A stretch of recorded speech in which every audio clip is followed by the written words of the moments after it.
McDonald's vous accueille dans ses 7 restaurants à Perpignan, Canet, La Tourbaenne et Le Boulou. McDonald's propose un service à table et un salad bar. McDonald's Moulin à Vent est ouvert 24h/24 et offre une livraison à domicile.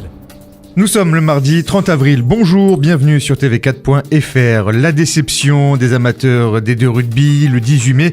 Ils devront choisir entre aller voir le match historique des Dragons catalans au Camp Nou face à Wigan ou rester à Perpignan supporter l'USAP pour le dernier match à la maison de Top 14 face au Racing 92.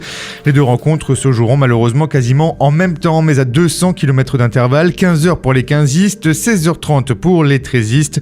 Le jour et l'heure du match de Super League avait été décidé depuis un moment. Canal+ et la LNR ont dévoilé le programme de la 25e journée de Top 14 hier et c'est le diffuseur qui choisit les horaires. Une déception d'autant plus grande que la fête promet d'être belle également du côté du stade Aimé Giral puisque l'USAP a prévu de fêter les 10 ans du Brennus en honorant les champions 2009 et les joueurs qui quitteront Perpignan à l'intersaison. Deux chauffards qui faisaient une petite course entre Rivesaltes et le Barcarès samedi dernier ont tous les deux gagné un retrait de permis. Ils se sont fait intercepter par les gendarmes alors qu'ils roulaient à 172 km/h sur la voie rapide. Les deux garçons sont deux jeunes conducteurs. Ils devaient donc normalement ne pas dépasser les 100 km/h. L'un des deux avait en plus consommé du cannabis. Plusieurs incendies hier dans les PO. Le premier dans un appartement du cœur de ville de Perpignan vers 22h. Le feu a été éteint avant l'intervention des pompiers. Il n'y a pas eu de blessés, mais 5 personnes ont tout de même dû être relogées.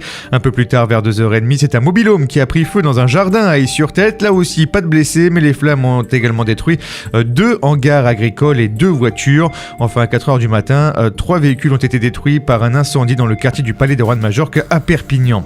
La RN 22 ne va pas rouvrir tout de suite, on vous en parlait hier. L'unique route entre les PO, l'Ariège et l'Andorre est fermée à la circulation depuis vendredi soir suite à un éboulement.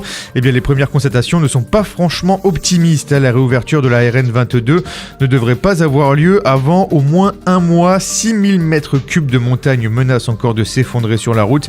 Il va donc falloir purger la roche. En attendant, une déviation a été mise en place en passant par la Séoudurgel et Andorre-la-Vieille. Demain, nous serons le 1er mai, la fête du travail. L'intersyndicale CGT, UNSA, FO Solidaire et FSU appellent à un rassemblement à partir de 10h sur la place Catalogne à Perpignan, au cœur des revendications, des hausses de salaire, des revalorisations des minima sociaux et la transition écologique. Vous retrouvez ce Flash Info sur le site tv4.fr. Vous pouvez vous abonner à nos pages Facebook et Twitter ainsi qu'à notre chaîne YouTube. Bonne soirée et à jeudi.